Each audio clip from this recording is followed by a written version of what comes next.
Set within the stunning backdrop of the Yorkshire Dales National Park and just a short drive to the Lake District, you can find the charming town of Sedbergh. In the late summer of 2023, we were blessed to spend 5 days here, a tranquil place to escape which offered the perfect mix of countryside walks, historical landmarks, great food and beer, and a multitude of options for book enthusiasts. Hello everyone and welcome to the channel The Wanderlust Way. In today's video we're going to share with you our 2023 summer holiday which we spent in the sleepy town of Sedbergh, Cumbria. Following an outbreak of foot and mouth disease in this area in 2001, the town was reinvented as England's official book town, and today you can find a huge variety of books from cheap reads to collectibles. You would be forgiven for thinking on first appearance that there was little to do in this sleepy old place, but we are soon to discover that there is more here than initially meets the eye. So stay tuned to learn about its historical past, the charming businesses that make this place their home, and how this unassuming town has educated a number of important people, including England's youngest rugby captain, Will Carling. So please sit back, relax and enjoy the video. If you do enjoy it, please hit the like button at the end so we know it's been good, and stay to the finish to find out where we stayed for our holiday in Sedbergh. Located at the foot of the Howgill Fens, which walker and writer Alfred Wainwright once described as looking like a herd of sleeping elephants, you can find the English town of Sedbergh. The roads into the town are peaceful and isolated, besides the odd sheep or wild horse to welcome you to it.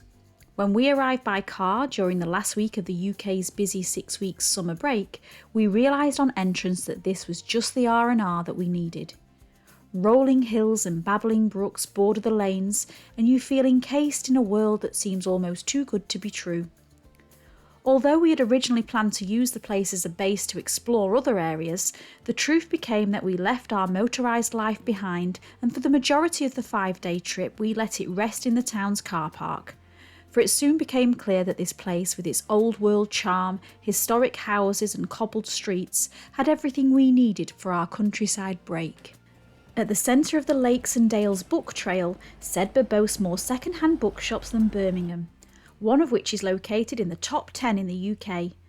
There are an array of booksellers in shops, but you will also find that some of the local eateries and the tourist building will also have their own collection of books for sale.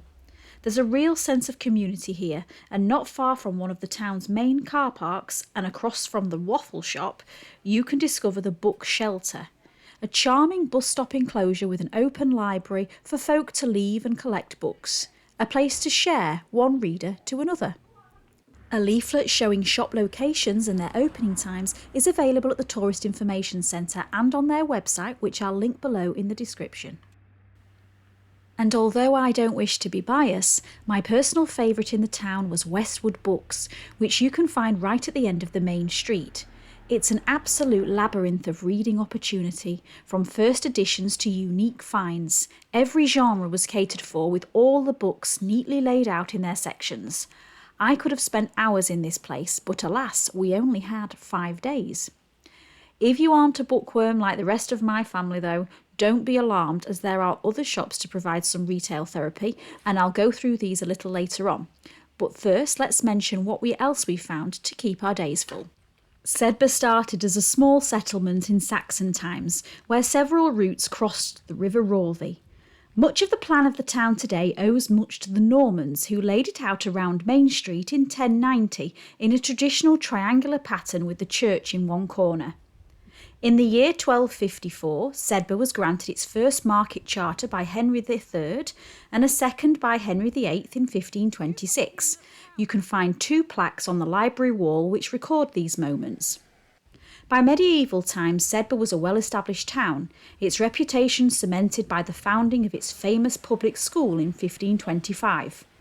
The school has produced many distinguished names over the years, including Lord Bingham of Cornhill, Chief Justice of the UK Supreme Court, Sir Christopher Bland, Chairman of the BBC Board of Governors, Professor Adam Sedgwick, the father of modern geology, Charlotte and Emily Bronte of the famous literary family, and as mentioned before, a number of prestigious sportspersons, including Will Carling,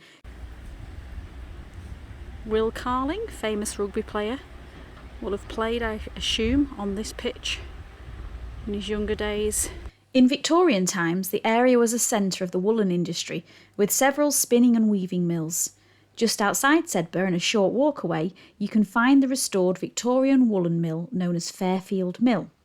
It displays a fantastic selection of artefacts from that period of time, including a fully working Dobcross power loom, still used to make woolen blankets. We took a leisurely walk there one peaceful morning, although do note if you do the same, it does require some walking along the main road. Right then, we're on it. We're on the trail. You ready, boys? Yeah. Dad and the dog in front, leading the way. Yep.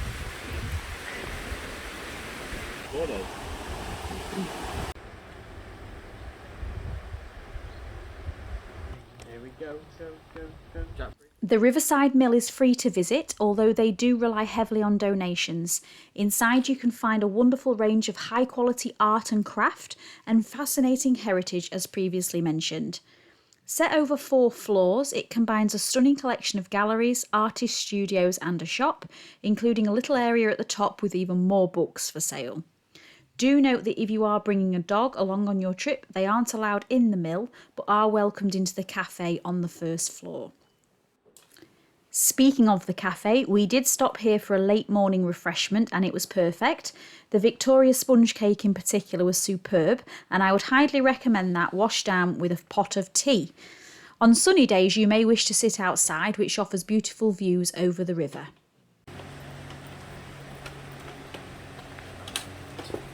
At least I know now that they must have a short crust pastry, sausage and pineapple pastry. I like that. Both nice. I let your mum down this morning. I let her down this morning with sausage rolls.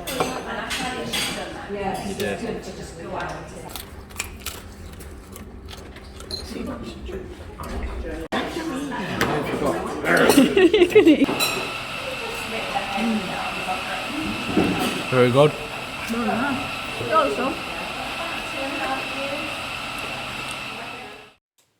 So after all that cake, we felt we needed a little bit of a walk.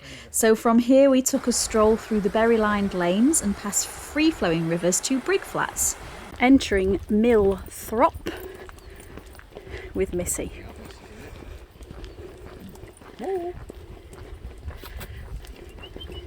Quakerism is thought to have had its birthplace on Firbank Fell on the northwest edge of Sedbergh, and it was here that George Fox preached in 1652.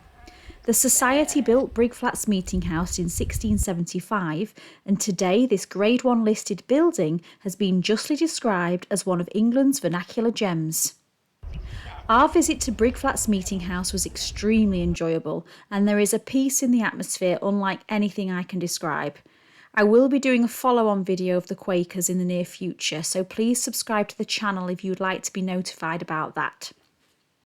I think this says the above stone is part of Sedbergh Market Cross 1550 to 1851. 54. Is it? 1854. Yeah, just testing you.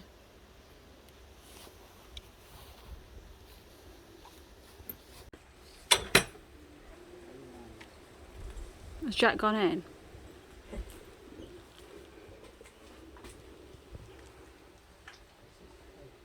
No, Jack's round the back of the garden. You can have a walk around here.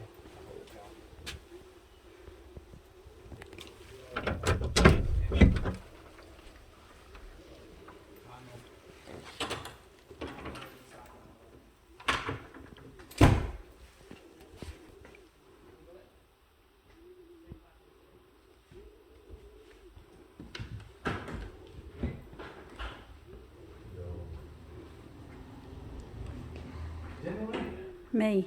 Not really like anyone else. Wow. Smells old, doesn't it?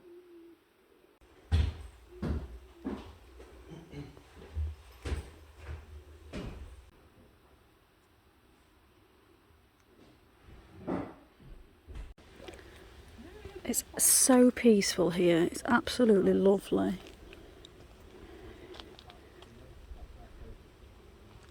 So lucky to have found this, and on a lovely day, yeah, if you're coming this way, even if you're not religious, I think you'd still appreciate how peaceful it is. It's just an interesting part of history as well. Really glad we made the walk up here.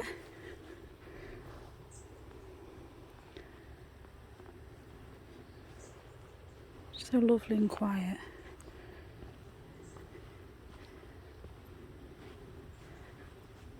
There's nobody else here while we've been here. I'm just saying, boys, how peaceful it is. Very. Well, it was until we got here. Well, it was until Missy got here. Dogs aren't allowed inside, obviously, so we've taken it in turns to hold the dog. What did you think, Harry? Yeah, it was cool, wasn't it? Jack, are you feeling Very spiritual. Very spiritual and calm now? Yeah. Good. During our walk, we stumbled upon Pepper Pot, which is believed locally to have been built as an isolation house for the Akay estate owner's daughter. Sorry if I've not pronounced that correctly, do let me know in the comments. She developed tuberculosis at an age of 18. This allowed her to live close to her family without contaminating them. In the early part of the 20th century, it was believed that sunlight killed tuberculosis bacteria and that treatment should include living somewhere light and airy. Anne is believed to have survived for just 3 years before dying at the age of 21. Today it stands empty. The now owners, Sedbergh School, removed the stairs and upper floor, but in 1948 a cow grazing in the field forced its way into the building and up the spiral staircase. Although it sounds like a comedy sketch, it did in fact take 5 strong men with ropes to get the cow down the stairs. Today it sits as a landmark to view when passing on a walk like ours.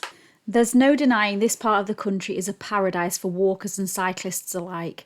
Part of the Dales Way, an 80-mile route that runs from Ilkley in West Yorkshire to Bowness on Windermere in Cumbria, Sedbergh is a popular pit stop along the route. Here, where the people are surrounded by hills, waterfalls and streams, it's an idyllic location to stop off and meander. Have you done the Dales Way walk yourself? Have you ever thought about doing it? Do let me know. Drop me a message in the comments. This area is said to have inspired the Wainwright beer, which you can find in some of the local pubs. On that note, there are a number of watering holes where a bedraggled walker can reward themselves with a refreshing pint or two. And having done a remarkable amount of walking ourselves, this was something we too decided to partake in. Following our walk from Brigflatts and a quick stock up in the Spar supermarket, we rewarded ourselves in the beer gardens of both the Black Bull and the Dalesman Arms. Although we did look forward to a stop at the Thirsty Rambler, but unfortunately that was not open on the day we were there.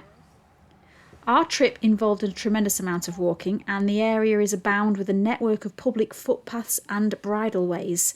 High-level routes over the Howgills give stunning views over the entire area, plus open access moorland offers the opportunity to see an array of animals and wildlife. We all appreciated the exercise, including Missy, our dog, who crashed on the rug each evening of our stay. The apartment we stayed in this time was called Wuthering Heights. We did it through an Airbnb search, and I will be doing a separate video on that next week. However, for now, know that it was perfectly situated adjacent to the peaceful St Andrew's Church. Norman arches in the north porch suggest a church was erected in stone early in the 12th century. The present layout of the church dates back to the 14th century when the tower was built, but the majority of the windows are 16th century. Its website describes it as the oldest building by far in Sedbergh, dating from around 1130. It's an active Anglican parish church and part of the Western Dales Mission community. The church is recorded in the National Heritage List for England as a designated Grade 1 listed building.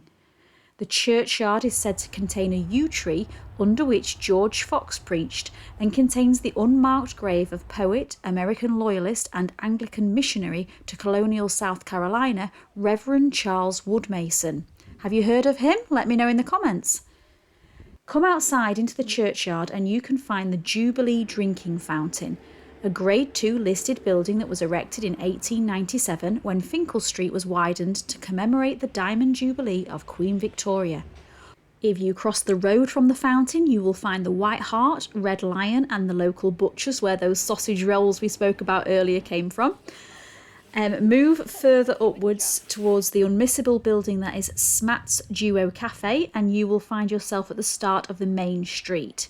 Smat's is said to boast a selection of afternoon tea treats and they also sell a couple of books as well, or collection of books.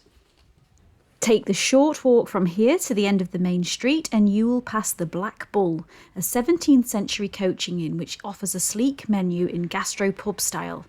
Venture round the back into their beer garden and you'll find the Pub Pigs, an entertaining feature for children and grown-ups alike, although I'm not sure if they are pets or will in fact be featuring on the menu sometime soon. Pig! Piggy! Come here, come here, Piggy. Aww.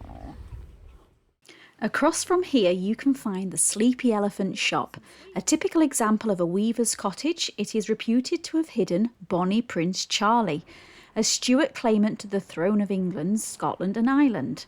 During his retreat north during the 1745 Jacobite rebellion, Charlie, or Charles Edward Stuart as he is formally known, is said to have hidden in a chimney here, and then escaped in disguise with the pack horses that were carrying woolen goods produced in Weaver's Yard. Charlie eventually landed by ship on the west coast of Scotland, and although initially achieving several victories in the field, by April 1746 he was defeated at Culloden, which effectively ended the Stuart cause. From here you can take a leisurely walk down the street and you will find a traditional sweet shop, further cafes, the public toilets and the Haddock Paddock fish and chip shop, which unfortunately was closed for the duration of our stay, otherwise I'd have shown you around that. Besides the Spa shop, which you can find on the outskirts of town, it is here in the centre that you will come across the Grocers, a well-stocked shop that offers a fantastic range of fruits, vegetables, cupboard essentials and more. I'd highly recommend a visit to their cheese fridge, which we used to indulge ourselves in a platter of deliciousness one evening. This availability of independent but well-stocked shops meant we did not have to venture further afield into towns like Kendal and could in fact just enjoy a few days of feeling settled.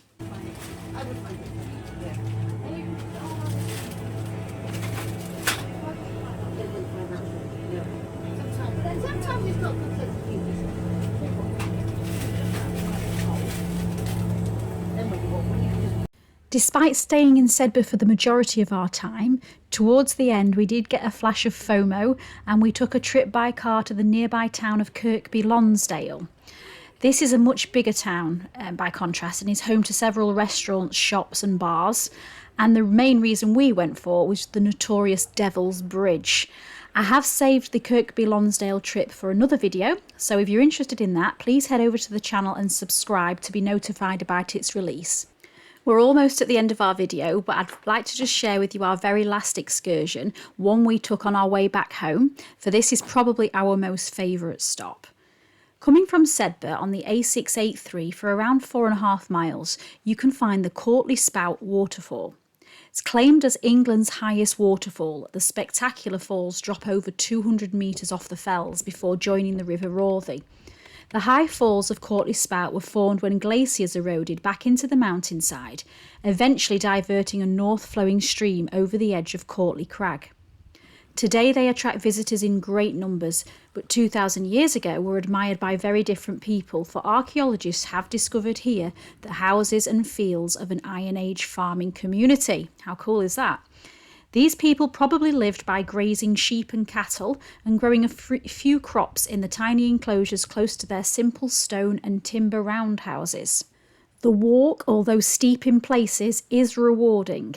Heading back to the car, you will come across the Cross Keys Temperance Inn, which really was the perfect end to our trip. A 400-year-old National Trust site, it has carved into the lintel, "Great things are done when men and mountains meet. They are not done by jostling in the street." And that's by W. Blake. Although the boys in my party were excited to finish off the walk with a possible pint of beer in the pub, this place is in fact a no alcohol zone. The very first pub of this kind that I think we've ever been in, but surprisingly it was so captivating that nobody complained. Well then guys, As a little treat for doing the walk, I think we ought to call at the pub. What do you think? Yeah. Would you like to go to the pub? Yeah. Off we go then to the pub. We've just come from up there on the mountains.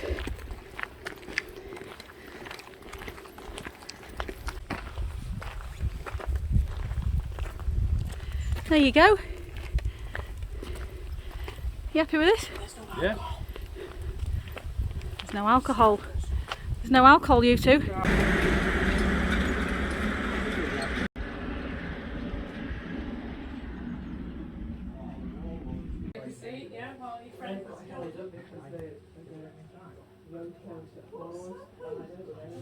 Its emphasis here is to create a homely, friendly and comfortable atmosphere, and they certainly do that. We were warmly welcomed on entrance and led to a comfortable parlour which featured a piano and wind-up gramophone. I would imagine on a cold day the open fire in this room only adds to the charm and warmth.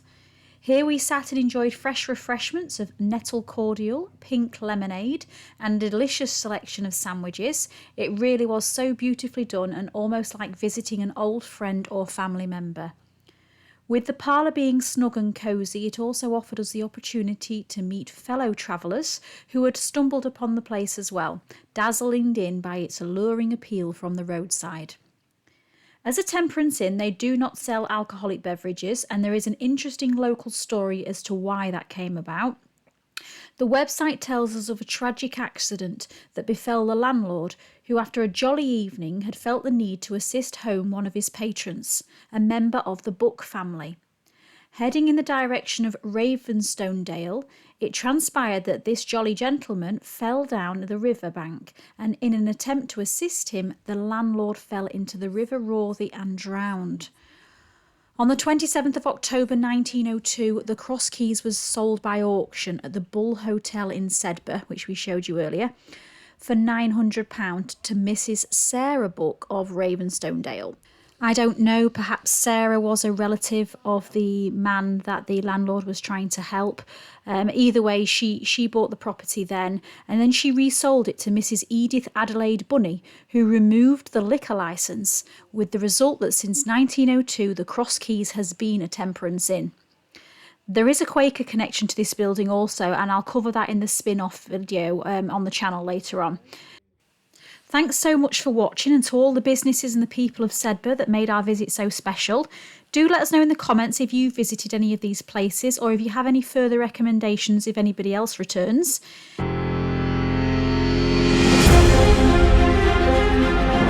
Next week we were going to show you the video of our accommodation that we stayed at in Sedbergh, which was Wuthering Heights. So do hit the like button and subscribe to the channel if you want to get a notification about that. Thanks everyone, bye!